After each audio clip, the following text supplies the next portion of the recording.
वंदे वंदे वंदे।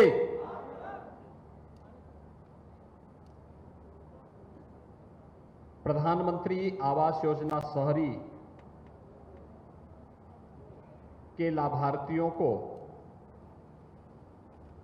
उनके किसी को पहली किस्त, कुछ लोगों को दूसरी किस्त और कुछ लाभार्थियों को तीसरी किस्त वितरण के आज के इस कार्यक्रम में प्रदेश सरकार में मंत्री श्री संजय निषाद जी, लोकप्रिय सांसद रवि किशन जी। कितने लोगों ने रवि किशन की फिल्म देखी है? पैसा दे करके या फ्री में? फ्री में, ठीक है। महापौर डॉक्टर मंगलेश श्रीवास्तव जी, भारतीय जनता पार्टी के प्रदेश के उपाध्यक्ष और विधान परिषद सदस्य डॉक्टर धर्मेंद्र सिंह जी, माननीय विधायक श्री फतेह बहादुर सिंह जी, श्री राम चौहान जी, श्री विपिन सिंह जी, श्री महेंद्र पाल सिंह जी, डॉक्टर विमलेश पासवान जी, श्री प्रदीप शुक्ला जी, जिलाध्यक्ष युधिष्ठिर सिंह जी, महानगर अध्यक्ष श्री राजेश गुप्ता जी। आज के इस कार्यक्रम में उपस्थित 5100 प्रधानमंत्री आवास योजना के 9 चयनित लाभार्थीगण और उपस्थित भाइयों बहनों, आज प्रधानमंत्री आवास योजना के 5100 लाभार्थियों को 51 करोड़ 52 लाख रुपए की राशि अभी एक क्लिक से उनके खाते में पैसा दिया गया है, जिसमें 250 लाभार्थी 50,000 रुपए की प्रथम किस्त के रूप में प्राप्त किए हैं। 50,000 रुपए प्रति व्यक्ति, यानी 250 लोगों को 50,000 रुपया मिला है। 2,200 लोगों को 1,50,000 रुपए की दूसरी किस्त दी गई है, यानी प्रत्येक 2,200 लोगों को प्रत्येक में 1,50,000 रुपए की राशि उपलब्ध कराई गई है और 3,350 जो लाभार्थी हैं उनको तृतीय किस्त के रूप में 50,000 रुपए प्रति लाभार्थी की किस्त आज दी गई है। कुल मिलाकर के आज यहां पर प्रदेश में 51,100 लाभार्थियों को 51 करोड़ 52 लाख की राशि उपलब्ध कराई गई है। इसके लिए आप सभी लाभार्थियों को मैं हृदय से बधाई देता हूं। अपना घर हो, हर व्यक्ति के पास अपना घर हो, प्रधानमंत्री मोदी जी का यही सपना है और स्वाभाविक रूप से हर व्यक्ति की एक तमन्ना होती है कि मेरा अपना घर हो, घर में बिजली हो, घर में पानी उपलब्ध हो, घर में रसोई गैस का सिलेंडर हो, घर में राशन कार्ड भी हो। भाइयों बहनों, आजादी के बाद पहली बार अगर किसी ने इतनी सारी योजनाओं को और 5 लाख रुपए की स्वास्थ्य बीमा का कवर भी हो, किसी एक सरकार ने इतनी योजनाओं का लाभ उपलब्ध कराया है तो वह है प्रधानमंत्री मोदी जी के नेतृत्व में भारतीय जनता पार्टी की डबल इंजन की सरकार। मुझे बताते हुए प्रसन्नता है कि हम लोगों ने अब तक गोरखपुर जिले में महानगर के अंदर 43,600 लाभार्थियों को प्रधानमंत्री आवास योजना में प्रधानमंत्री आवास उपलब्ध करवाए हैं। 43,600, जिनमें से 35,500 के मकान बनकर के तैयार हो गए हैं। वहां पर वे लोग अपने घरों में रह रहे हैं और भाइयों बहनों, ये तो शहर का है। गोरखपुर महानगर, पिपराइच, पीपीगंज, चोरी चौरा, सैजनवा, उनवल, बांसगांव, बढ़लगंज, गोला, इन सब का है। पिछले 6 वर्ष में ग्रामीण क्षेत्र में भी 61,184 लाभार्थियों को एक एक आवास उपलब्ध करवाया गया है। 61,184। और अगर आप 43,600 और 61,184 को अगर आप जोड़ेंगे तो ये पड़ता है 1,04,000 से ज्यादा लाभार्थियों को ये आवास उपलब्ध हो गए हैं। आप सोचिए कि आजादी के बाद लंबे समय तक कांग्रेस ने शासन चलाया। प्रदेश में लंबे समय तक समाजवादी पार्टी की भी सरकार रही, बहुजन समाज पार्टी की भी सरकार रही। इन लोगों ने, कांग्रेस ने गरीबी हटाओ का नारा दिया, लेकिन किसी गरीब की गरीबी नहीं हटाई। समाजवादी पार्टी ने भी नारे दिए, लेकिन वे नारे परिवारवाद और जातिवाद की शिकंजे में फंस करके भ्रष्टाचार के प्रतीक बन गए। और बहुजन समाजवादी पार्टी में हाथी का पेट इतना बड़ा था कि कुछ पूरा प्रदेश ही उसमें समा जा रहा था। और कारण था, इन्हीं भ्रष्टाचार के कारण, इन्हीं परिवारवादी लोगों ने, इन्हीं जातिवादी लोगों ने आपको शासन की योजनाओं से वंचित रखा। गरीब को न शौचालय दिया, गरीब को न आवास दिया, गरीब को न रसोई गैस का सिलेंडर दिया, गरीब को न राशन दिया, गरीब को न स्वास्थ्य बीमा का कवर ही दिया, और किसी भी योजना का लाभ किसी भी गरीब को नहीं लेने दिया। और परिणाम था कि उत्तर प्रदेश पिछड़ता गया। अगर जनता गरीब होगी तो प्रदेश समृद्ध नहीं हो सकता है, देश समृद्ध नहीं हो सकता है।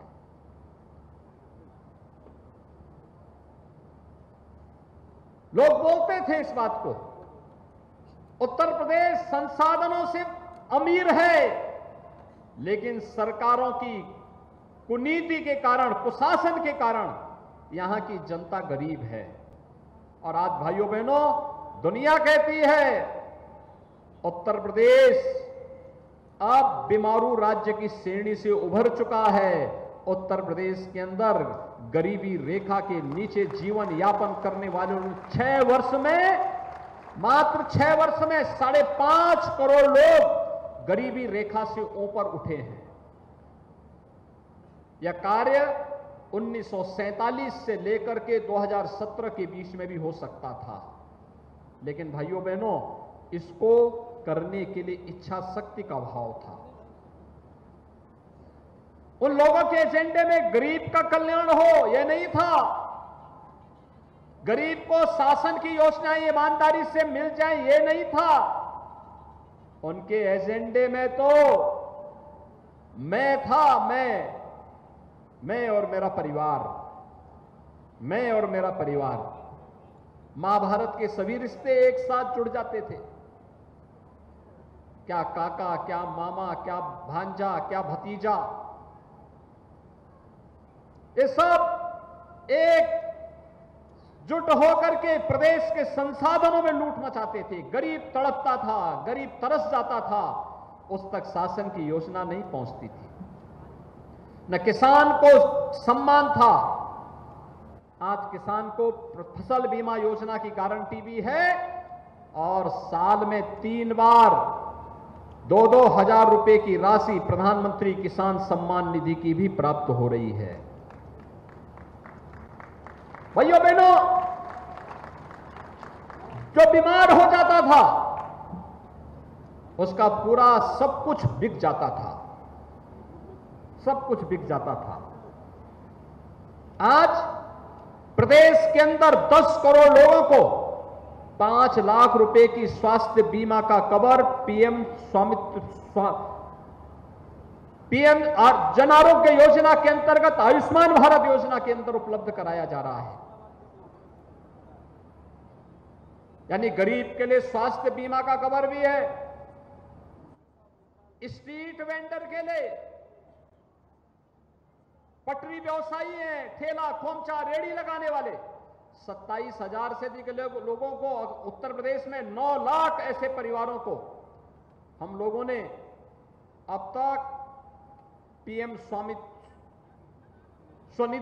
स्वनिधि योजना के अंतर्गत बैंकों से ब्याज फ्री ऋण उपलब्ध कराने में मदद की। भाइयों बहनों, यह काम पहले भी हो सकता था, लेकिन पिछली सरकारों ने ध्यान नहीं दिया, उनकी रुचि नहीं थी। पिछले 9 वर्ष के अंदर जितनी योजनाएं देश के अंदर आई, अगर ईमानदारी के साथ पहले 2.5 वर्ष के अंदर समाजवादी पार्टी की सरकार ने उन योजनाओं को लागू करने का प्रयास किया होता, प्रदेश की प्रगति होती, गरीब का कल्याण होता, उनके चेहरे पर खुशहाली होती और उत्तर प्रदेश बीमारू राज्य की श्रेणी से उभरता, यहां की प्रति व्यक्ति इनकम बढ़ती। उन्होंने किसानों का शोषण किया, उन्होंने व्यवसायियों का शोषण किया, उन्होंने युवाओं के साथ अन्याय किया और उन्होंने महिलाओं की सुरक्षा को खतरे में डालने का काम भी किया। यहां से ज्यादा कौन समझ सकता है? ये जो सीजन है बरसात का, 15 जुलाई से लेकर के 15 नवंबर तक यह क्षेत्र भय और दहशत के साये में जीता था। न जाने कहां पर कब इंसेफ्लाइटिस की बीमारी किसी बच्चे को निगल ले। आज मैं कह सकता हूं, इंसेफ्लाइटिस को हम लोगों ने नियंत्रित किया है, पूरी तरह नियंत्रित किया है। इंसेफ्लाइटिस का संपूर्ण समाधान की घोषणा होनी बाकी है, बाकी उसका समाधान किया जा चुका है। पूरी तरह उन्मूलन की दिशा में घोषणा होनी मात्र बाकी है। और भाइयों बहनों, इंसेफ्लाइटिस 40 वर्षों में 50,000 से अधिक बच्चों को निगल चुकी थी इस क्षेत्र में, लेकिन डबल इंजन की सरकार ने प्रधानमंत्री मोदी जी के नेतृत्व में आज इंसेफ्लाइटिस को समूल नाश कर दिया, समाप्त कर दिया। आज यहां का बच्चा भी अब कह सकता है, सर्दी हो या गर्मी, बरसात हो या बसंत, उसका कोई बीमारी बाल बांका नहीं कर सकती है, क्योंकि गोरखपुर में एम्स और बीआरडी मेडिकल कॉलेज जैसे संस्थान अब हैं। हर जिले में मेडिकल कॉलेज है। एक तरफ गरीब कल्याणकारी योजनाएं, याद करिए कोरोना कालखंड में हर गरीब को 2-2 बार राशन देने का काम किया गया। पहले होता था क्या? पहले गरीब को राशन नहीं मिलता था। गरीब का राशन सत्ताधारी दलों से जुड़े हुए लोग हड़प जाते थे, खाद्यान्न घोटाला होता था। आज घोटाला कोई करेगा नहीं, सबको मालूम है जो घोटाला करेगा जेल उसका इंतजार कर रहा है। पहले नौकरी आती थी और गरीब का बच्चा, प्रतिभाशाली नौजवान देखता रह जाता था। सत्ता में बैठे हुए लोग नौजवान की नौकरी पे डकैती डालने का काम करते थे। आज किसी नौकरी में कोई सेंध नहीं लगा सकता है, और लगाएगा तो इससे पहले लगाएगा, उससे पहले जेल, उसके दरवाजे खोल करके जेल के अंदर ठूंसने का कार्य पुलिस उसको कर देगी। पहले चाहे वह वृद्धावस्था पेंशन हो, विधवा पेंशन हो, दिव्यांगजन पेंशन हो, पहले तो मिलता ही नहीं था, और अगर जो कुछ थोड़े लोगों को मिलता था उसमें भी कमीशन खोरी होती थी। आज तो डीबीटी के माध्यम से सब हो जा रहा है। आपने देखा होगा 5,100 लाभार्थियों को 51 करोड़ 52,000 रुपए की राशि, 52 लाख रुपए की राशि उनके खाते में दी गई। एक बटन दबाया और उनके खाते में पैसा चला गया। बीच में कोई है ही नहीं, बटन में दबा रहा हूं और पैसा उनके खाते में सीधे जा रहा है, बीच में कोई नहीं है, सीधे खाता में, लाभार्थी के खाते में पैसा। भाइयों बहनों, यह है टेक्नोलॉजी का लाभ। डिजिटल पेमेंट के साथ जुड़ने के लिए प्रधानमंत्री जी इसीलिए कहते हैं मीडिएटर नहीं होगा, कोई लेन देन नहीं कर सकता आपसे, सीधे सरकार का पैसा आपके पास आएगा। आप उस पैसे का उपयोग करिए, अपना मकान बनाइए, शौचालय बनाइए, और जिस कार्य के लिए पैसा जा रहा है उस कार्य का उपयोग करिए। एक तरफ गरीब कल्याणकारी योजनाओं का लाभ इस रूप में हर तबके के लोगों को प्राप्त हो रहा है, और दूसरी तरफ गोरखपुर का विकास, अच्छी सड़कें।